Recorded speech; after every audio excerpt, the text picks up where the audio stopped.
Fer, ¿me escuchas? Al contrario, gracias por el espacio. Oye, ¿qué sucede en México? Que para empezar, muchas veces se estigmatiza a el menor de edad, niño, niña o adolescente. No necesariamente se activan los protocolos, aunque lleguen a existir, para dar con el paradero, porque se presuponen situaciones que los pudieron haber conducido a una desaparición.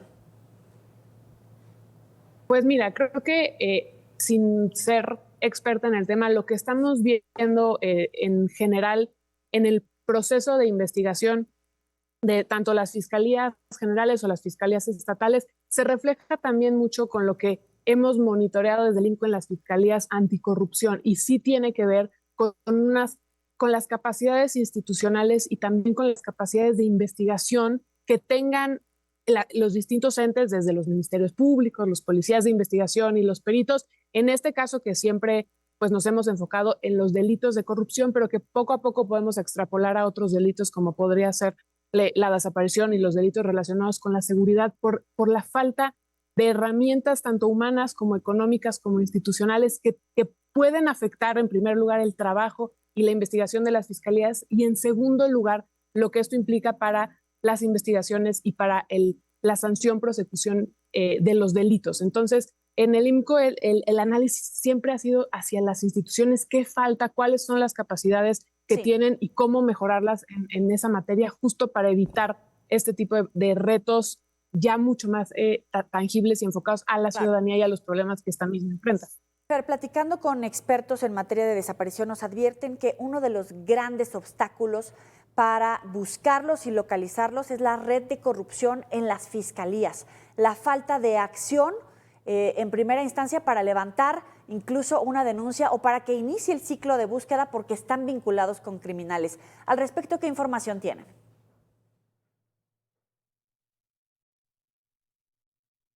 Pues justo ese es uno de los retos bien importantes, que es desde el principio, cuando está la denuncia o cuando hay en cualquier caso, ¿no? Que va una persona, un conjunto de personas a hacer una denuncia, cómo esta misma a lo mejor no tiene los elementos suficientes, pero que empieza el proceso de investigación, pero cómo este proceso de investigación se puede ver afectado porque no hay procesos adecuados o capacitación suficiente o el entendimiento del problema por parte de todas las personas involucradas, ministerios públicos, policías, peritos, para entonces darle seguimiento y, por ejemplo, llegar a un proceso ya de judicialización donde se presente ante un juez la suficiente información y evidencia para identificar aquí este problema, esta investigación se debe continuar porque hay elementos suficientes. Si empiezan los temas desde la denuncia o desde la investigación por falta de recursos, por falta de interés, por falta de capacitación o bien por un problema más grande como pueden ser estas redes de corrupción, difícilmente la investigación tendrá un curso favorable en el sentido que pueda llegar ante un juez o posteriormente ante una sanción.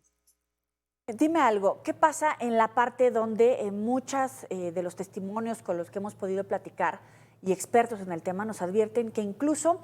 a veces en los mismos ministerios públicos se les sugiere no reportar, no denunciar, porque en caso de que tengan alguna pista o esa información llegue a los grupos delincuenciales puede ser contraproducente para la persona que lo denuncia?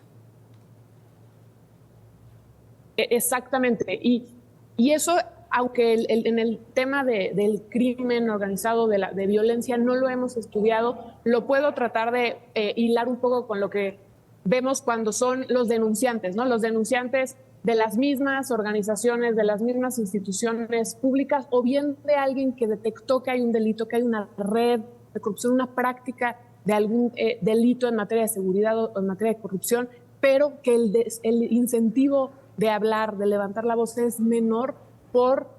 los altos niveles de impunidad o porque simplemente pasa que una vez que llega los elementos no son lo suficientemente poderosos, digamos, o robustos como para continuar la investigación. La tarea es tanto de la parte denunciante como del resto de las instituciones, sobre todo en la primera instancia que es el Ministerio Público, para poder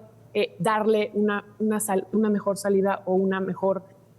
resolución a este caso, pero el incentivo es bajo y sobre todo porque también está el miedo a represalias, el miedo por la integridad física o también la misma seguridad de las personas involucradas en esta práctica o en este problema. Ahora, ¿qué pasa con la cifra de desaparecidos que no necesariamente está cruzada con las personas que se encuentran con vida o fallecidos también? Pues sí, esa, aunque no necesariamente es el número, otra vez nos habla de una crisis mayor del sistema de justicia, de la provisión de seguridad, para no solo tener estas cifras que luego vemos que suben o bajan y que entonces se reporta que está mejor, pero ¿qué pasa también con el subreporte, ¿no? O en el caso de que no haya un subreporte y que sí haya mayores carpetas de investigación o sí se están hablando de mayores casos de desaparición, también podría hablar que las instituciones involucradas, los ministerios públicos, las policías de investigación, están reportando más porque están abriendo más carpetas de investigación. Entonces, aunque las cifras normalmente solemos pensar que entre menores es mejor, también es importante hablar que no necesariamente porque hay un subreporte y en la medida en que evitemos el subreporte y se registran más, también podríamos hablar que esto es de un mejor trabajo, primero de registro y posteriormente de investigación. Hablemos de cómo trastoca no solamente el dolor de una familia, sino es una comunidad, un estado, un país, y va afectando a otros rubros más allá del tema de seguridad y justicia. ¿Cómo impacta a México? Totalmente, tú lo dijiste muy bien. El principal problema para la ciudadanía actualmente en las entidades federativas y a nivel nacional es la seguridad, pero en segundo lugar está también la corrupción. Y estos dos elementos que en buena medida se relacionan, no necesariamente en todos los aspectos, pero que sí hay una relación, tienen también un vínculo con la tercera parte y probablemente más importante, que es el fortalecimiento institucional y el desarrollo democrático, ¿no? El Estado de Derecho. Entonces, cuando vemos estos síntomas en una deficiencia en la procuración de justicia, en una alta percepción de corrupción o altas prácticas de corrupción, también se afecta al Estado de Derecho, también se afecta la certidumbre ante la gente, ante el sector privado, ante las empresas, ante las mismas instituciones públicas, porque no hay certeza de que las cosas operen como deberían operar, con estricto apego a la ley, que entonces también afecta en última instancia a la democracia en México y también a las instituciones democráticas de nuestro país. Claro, debilita todas las instituciones, la independencia incluso de poderes cuando hablamos en términos democráticos. O sea, ¿con qué cara podemos hablar de seguridad y justicia cuando el 99% de los casos ni siquiera se procesan, ¿no? No necesariamente salen a buscar a esas personas que se reportan como desaparecidas? También le pega al tema económico, sobre la certeza que hace unos momentos mencionabas. Le pega al inversionista, por supuesto, extranjero en territorio mexicano, a la certeza sobre sus inversiones en territorio mexicano. Exactamente. Y cuando hablamos de la certeza económica y de las inversiones, no solo nos referimos a empresas, ¿no? También hay que hablar de las pequeñas y medianas empresas que son 9 de cada 10 en unidades económicas en México, que necesitan esa certeza para operar su negocio, para operar en los distintos estados de la República, y que sin ese Estado de Derecho, sin asegurar que está sus bienes patrimoniales, sus bienes jurídicos y también la misma integridad física está asegurada, entonces ya se afectan las variables económicas más grandes. Pero cuando hablamos de esta certidumbre, no solo es para las grandes empresas, sino también para los pequeños negocios, que en México son la gran mayoría de las unidades económicas en todo el territorio. Es Fernanda Avendaño, coordinadora de anticorrupción del IMCO. Muchísimas gracias por estos minutos para el auditorio de Mega Noticias. Muy buena tarde. Gracias, buenas noches. Hasta luego.